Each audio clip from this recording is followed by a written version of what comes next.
Hey folks, this is Rhykker with a Torchlight Infinite video about the newest season, Frozen Canvas, with a quick walkthrough of the season mechanic, what's changed in this massive overhaul patch of Torchlight Infinite, the new hero this season, and more. And we're going to thank Torchlight Infinite for sponsoring this video. Now, the new hero this season, Tide Whisperer Selena, I really like her.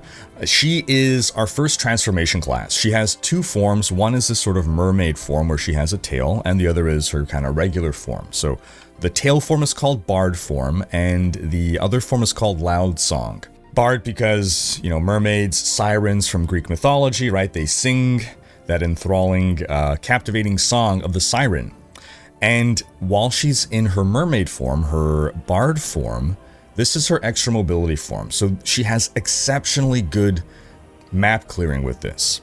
And then what I like to do is swap to Loud Song form against bosses, because that decreases her mobility, but then boosts her damage. And the reason Bard form is so good for clearing is not just the mobility, but take a look at our main skill here. So Howling Gale, in our regular legged form, we cast this skill, and it leaves this sort of like tornado on the ground. We could move it if we want, if we held the button down, but once we are in our Bard form, you'll notice while we are moving, we are constantly channeling and casting this vortex around us. So we are literally, as we are just moving, also killing everything on screen. This twister, you actually have some control over it as you're aiming it, but if you're not directly and actively controlling it, it's gonna zoop around the screen, killing enemies on its own auto-targeting. Erica's been my favorite hero for a while, but I am actually really digging the clear speed of Selena here. A quick overview of the skill setup I'm currently running with here. So again, main skill is this Howling Gale. We're enhancing it with more cold damage, more damage here, added physical damage, more damage, and granting us barrier here with Guard. Potion skill Compound Source, give us back health and mana with residues to extend its duration. Our mobility skill here, Frigid Transmission, this as well makes our clear speed even faster. It's a short range teleport. We add some magic dash to it to give us another charge, increase our move speed after we teleport. Secret Origin Unleash, this we're using to buff our damage. Mass Effect gives us another charge, so we keep a lot of uptime on this. And then we have Biting Cold, this is our debuff on enemies to make them more susceptible to our cold damage. And then our passives here, of course, we have the Ice Imbue. We're taking Elemental Amplification to buff our elemental damage. And we're taking here a Thunder Spirit, which is really just for that 25% cast speed. In our talent tree here, our main one, we're taking Goddess of Knowledge. We're taking Chili for some focus stack. We're taking as well Insight, more spell damage. Then we dipped into Elementalist, where we're gonna grab more max channel stacks. We are stacking so many channeled stacks when we're in our Bard form. And we're taking Penetrating. Remember, we're stacking Focus Blessing. Well, now we're getting more damage per stack here. Then lastly, the dip into the Warlock, where we have grabbed +2 to all skills. Now, one of the big things that this overhaul patch did is revamp hero traits. They're far more simple now, straightforward, easy to get and unlock. You start with the one. As we explained, this is our two different forms. Then throughout the campaign, you unlock these two at specific levels, defeating certain bosses. Eventually you unlock the third at level 75. It's very straightforward, and you're just going to pick between one of two. And then our hero memories also simplified, more straightforward here. You'll have different memories to select from as you find these as drops, and they deliver different buffs, but they also buff your trait level, as you can see here. So mine are currently only +1, but we have right now a trait that's level 1. If we can get +2, +3, or whatever, right, we're going to be buffing the different hero traits that we're taking here. And a lot of our hero traits revolve around Tide. And Tide is literally this tide of water that you are leaving around on the ground here while you are in your Bard form. So we're taking Wave Aria here, deal more damage to enemies that are on your Tide. And you see here, Idol of the Tide. Basically, the more we move on the Tide, we gain a stacking damage buff. This is super good, again, for clearing maps. You just go into your Tide form, you're there all the way until the boss, and boom. Now, Selena is a new hero, so she is behind the season pass as a paywall, but with this season, for the first time, all past heroes are now available for free. So there's tons of other heroes that are really fun to play. Again, I highly recommend trying out Erica if you've not tried her. Super fast cat girl. You can't go wrong with Erica. Another new thing this season is the path of progression. So other games have things like Season Journey that kind of gives these steps to go through, things to do, objectives with rewards. So this is now implemented into Torchlight Infinite here, and as you can see, if you're ever wondering, oh, I know, what should I be doing next in this game? What can I do to claim some, easy rewards? Well, this is going to guide you and ease you in, especially if you're a new player. This is something nice to follow, to get an idea of what you ought to be doing.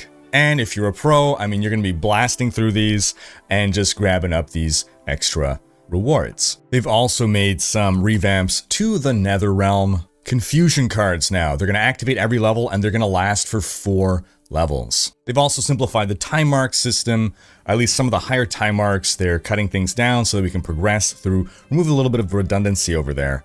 And right here, we're just going to quickly defeat the Watcher. Although we're cold versus cold, we should be able to blitz through this.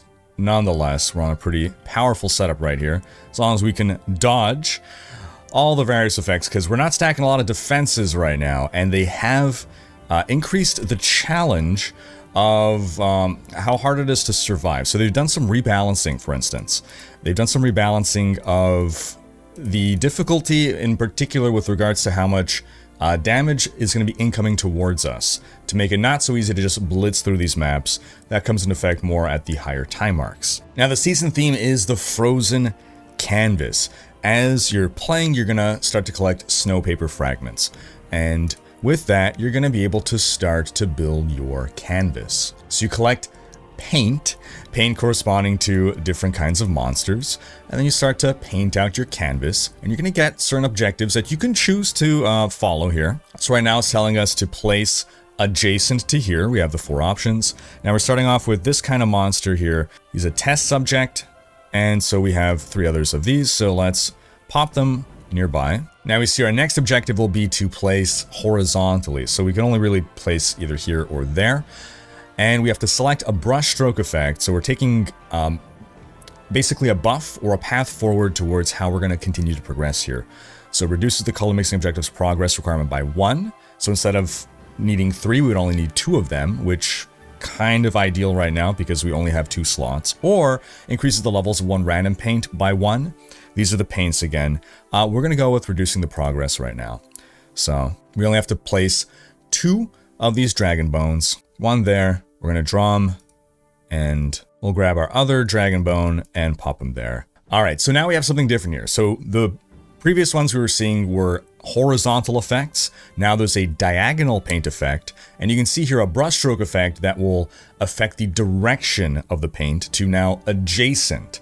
So again, different paints might be applying brushstrokes in different directions. Think of the brushstroke, right? Are you going left to right, right to left? Are you going diagonally? So right now, we'd be applying diagonal paint. So if I put it there, it ought to go down this angle here. If I put it here, it ought to affect these 2. If I put it here, it ought to affect these 2 over there. So let's just show the diagonal effect here, and we're going to do randomly changes its own contents without changing its level. So we're going to get potentially different monsters now. We'll go ahead and draw those. So let's take this here to get this nice 3 line that we're going to draw. With that, we managed to get this guy up to level 5 here. That's great. And so we'll finish off the canvas by just plopping in 1 final monster right there. We're going to complete. And now we're going to go ahead and run the map. So you can see the layout is drawn based on where we painted our monsters. So this is now going to translate into a map that we're going to run. So every grid, oh, we're actually starting off in an interesting area. Okay, so there's going to be these eggs. You pop these eggs to spawn the monster encounter that you have specifically drawn there. Once they are defeated, it spawns a little reward egg, and you grab what's there. I have a loot filter on, so we might not always see everything that's dropping, because why would I bother picking up things that I don't need? Again, this game has built-in loot filters that you can pre-select. That's going to be right over here under drop filter. Easily just select different drop filters as recommendations and everything. But then as we continue to run the map, again, we're going to go through all the encounters. You have a few attempts in case you die. So you have a few chances to try to get it done. Pop the different colored eggs. defeat the monsters within. This is our level 4-1, defeating the dwarves. With that, we defeated everything. You can see we're actually at 9 out of 10. So we can go here and we can claim our reward. And with that, we're getting more snow paper fragment. This is going to level up the tier of map we're going to be able to run, as well as colored snow. Colored snow is what we're going to use to level up our progression tree here. All right, now we have our highest level monsters at level 5 that we've currently unlocked at least. Taking down this challenge, and we're going to get some sweet rewards from this chest. Ooh, a little boss. There we go. We got a boss spawning. And he's down. So with that, you can see we have completed every cell on this map. We claim our completion reward, which we got when we did 9 of the cells. So our objective here was to complete 9 out of the cells. There were 13 cells in total. We went and completed all of them. Once you get 9, you can already claim your chest. And once everything is done, we hit start over, and we're going to start building up a map once more. We're going to leave the canvas first, start rebuilding the canvas, and as you can see, you eventually unlock more and more of these. So these snow paper fragments, that's going to unlock the next difficulty of paper. Green, and then blue, and then purple, and so on and so on, and this keeps going higher and higher. Now, by running these, you're also able to level up your artistry. So you are gaining this resource over here, and you're going to spend it in your skill tree, your talent tree of artistry, which as you go through, you can select different upgrades and upgrade paths as you go deeper and deeper, and these are going to give you benefits while you're running your frozen canvas. So some of these will level up your paints, some will affect your brush strokes, others are going to give you a greater chance of drops. Even I think outside of the frozen canvas, sorry, it's all buffs related to the frozen canvas, but it could also affect drop rates while you are just clearing maps. It's also that as you're going deeper and deeper into the season, you're feeling increased progression. Everything is just coming faster, more powerful, more options, and it's all in the name of getting these exclusive support skills. So this season is adding a bunch of new support skills. I think there's like over 100 of them.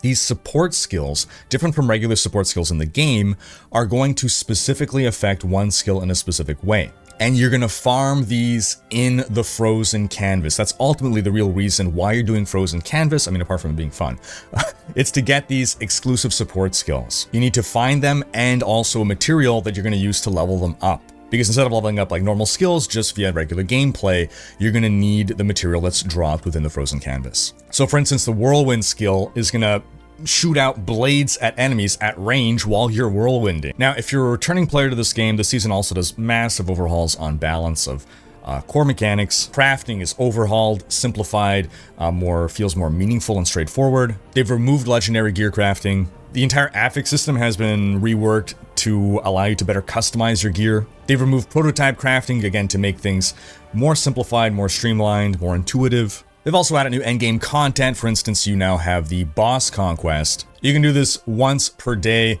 and basically you challenge him. Your goal is to do as much damage as possible. And the more damage you deal to him, the more powerful he becomes, the more he levels up. And your goal is to see what level can you get him to.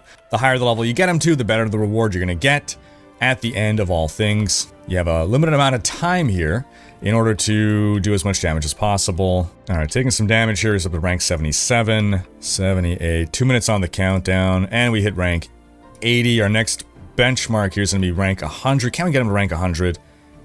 I think we'll be okay. Oh man, okay. Oh, we cannot consume more potions. Oh no, all right, this is where we're gonna tap out, it looks like. Ooh boy. Yeah, there we go. All right, but hey, we beat our previous record. So now's a great time to jump into Torchlight Infinite. It's free to play, available on PC and mobile with crossplay. You can use my link in the description below. Give it a try. It really is a fun ARPG.